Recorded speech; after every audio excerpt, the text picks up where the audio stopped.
Հարցի իմաստը հասկանում եմ, այսինքն ինչ-որ սխալների պատճառն է, որ տարիների ընթացքում բերել հասցրել է նրան, որ 18 թվին Նիկոլը հայտնվել ու հաջողել է։ Ճիշտ եմ, չէ՞ հասկանում, խոսքը սրա մասին է։ Գիտեք, իհարկե կարելի է այդ անկյունից լինել։ Բնականաբար շատ կուտակված սխալներ, թերացումներ են, որ հասցրել են նրան, որ փաստորեն փողոցից մեկը ոչ մի այսպես պետության համար, երկրի համար, ոչնչով աչքի չընկած մեկը, գործ չարած մեկը կարողացել է իշխանություն վերցնել, այսինքն ունեցել է աջակցություն այն աստիճանի, որ վերցրել է իշխանությունը, ես չեմ ուզում հիմա ուրիշ հարցերի մեջ մտնել, թե ինչպես, ոնց ու տարբեր տեսությունների այսպես մեջ մտնել, բայց իհարկե այդ կուտակված լուրջ սխալների արդյունքն է նաև եղել։ Դրա իհարկե մեծ մասը եղել է նաև սուտը, չափազանցված իրականությունից կտրված շատ երևույթներ եւ պատմություններ, այսպես մեկնաբանություններ, որոնք տարիներ շարունակ մարդկանց գլուխը մտցվել է ու նաև սա եղել դրա պատճառներից մեկը, բայց այստեղ իհարկե նաև սխալ եմ համարում եմ, որ նաև դրա դիմացի չի առնվել ժամանակին, դրա դիմաց պայքար չի տարվել։ Գիտեք,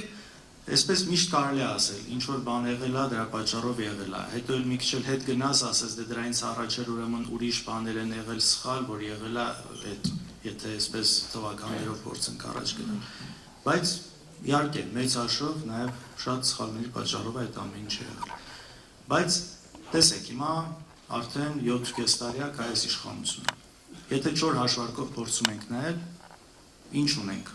ինչպես է ինքը երկիրը վերցրել, ինչպես է հանձնել, փորձենք այսպես հասկանանք այս ժամանակի ընթացքը։ 18 թվին գալով իշխանության, արդյունքը եղավ 20 թվի 44-օրյա պատերազմը, հազարավոր զոհերը այս նվաստացում։ 21 թվին վերընտրվեց, ցավոք։ Շատ լավ հիշում ենք, ինչ խոստումներ էր, թե Արցախի հետ կապված, թե տնտեսության ու շատ այլ հարցերի շուրջ։ Արդյունքում ունեցանք Արցախի էթնիկ զտումը, վերջնական այսպես կորուստը ու մնացած հարցերին չեմ ուզում անդրադառնալ ու կրկին շատ զոհեր ու նաև Հայաստանի ինքնիշխան տարածքից կորուստներ, մինչև հիմա օկուպացված են, գիտեք։ Հիմա ես սարսափում եմ պատկերացնել, թե ինչ կլինի, եթե այս տարի իրեն հաջողվի վերընտրվել։ Հասկանում եք, ու այստեղ իսկապես շատ կարևոր է, որ այս գիտակցումը մենք կարողանանք տեղ հասցնել նաև մեր ժողովրդին, ամեն մեկս մեր ձևով, մեր շրջապատով, մենք մեր մասով, մեր հարցազրույցներում կլինի, մնացածում կլինի, դուք ձեր մասով, շատ կարևոր, որովհետև ես համոզված եմ, այստեղ այն մարդիկ են, ովքեր այս գիտակցումը ունեն։